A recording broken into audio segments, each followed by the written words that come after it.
Así es, compañeros y televidentes, muy buenas tardes. Pues esta política pública de libertad religiosa significa que la administración municipal será garante de que a una persona o a una comunidad se le respeten sus derechos, independientemente de la religión que practiquen. En Manizales el catolicismo es mayoritario, sin embargo hay más de 20 iglesias en donde se practican diferentes religiones. Estos líderes de estas religiones le reclamaban a la administración municipal que la libertad de culto se convirtiera en política, para ellos poder expresar sus ideas, sus opiniones y pensamientos.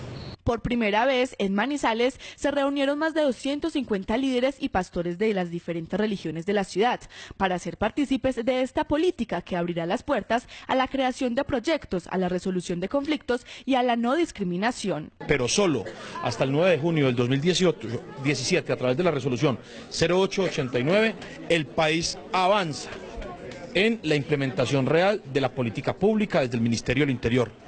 Estamos hablando de un país que tiene más de 6.500 iglesias registradas o 6.500 lugares para la práctica del culto. Manizales no es ajena a esa realidad y desde el plan de desarrollo de este gobierno se estableció que había una política pública de libertad religiosa en Manizales, la cual ya fue elevada a la categoría de decreto, siendo Manizales de esta manera la primera ciudad en Colombia, a partir de la expedición de la resolución 0889, que adopta por decreto la política pública de libertad religiosa. La política pública está compuesta por 3 ejes encaminados a transformar la cultura del municipio para que en 10 años Manizales sea una ciudad ejemplar en respeto hacia quien profesa una religión o hacia quien no profesa ninguna. Los 3 ejes son: 1, la libertad religiosa y de cultos; 2, inclusión de la libertad religiosa dentro de la cultura ciudadana y democrática; y la última, hacia la búsqueda de la convivencia y la paz territorial desde la cooperación interreligiosa e internacional para desarrollo sostenible.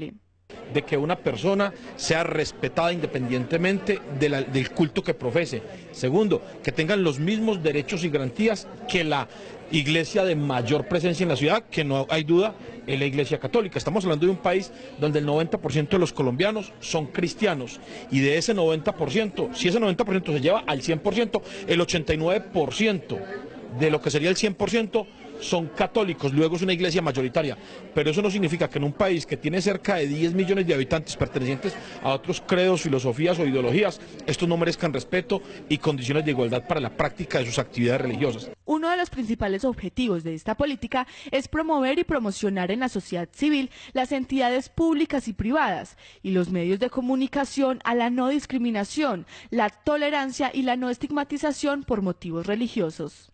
Lo que Manizales está diciendo es que, a diferencia de otras ciudades del país, aquí los derechos para las personas de condiciones religiosas diferentes son igualitarios. Esta política de libertad de cultos tiene un gran significado en las instituciones educativas de la ciudad, específicamente en la línea religiosa del alma mater, incluso en las materias como religión, en donde no solo se hablará del catolicismo, sino que se tendrá espacio para debatir otras religiones. La transversalidad de la educación es una de las grandes opciones para atender situaciones como esta.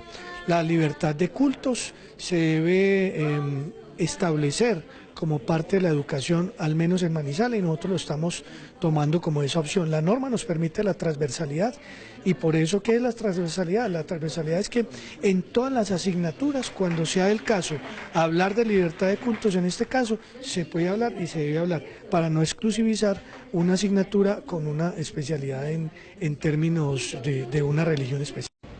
El secretario de Educación del municipio afirmó que se van a emprender campañas en las diferentes instituciones educativas de la ciudad para modificar las temáticas en las asignaturas y así poder incluir el debate, diversidad de pensamientos de las diferentes religiones. Desde la ciudad de Manizales, Carolina Hurtado, TVA Noticias.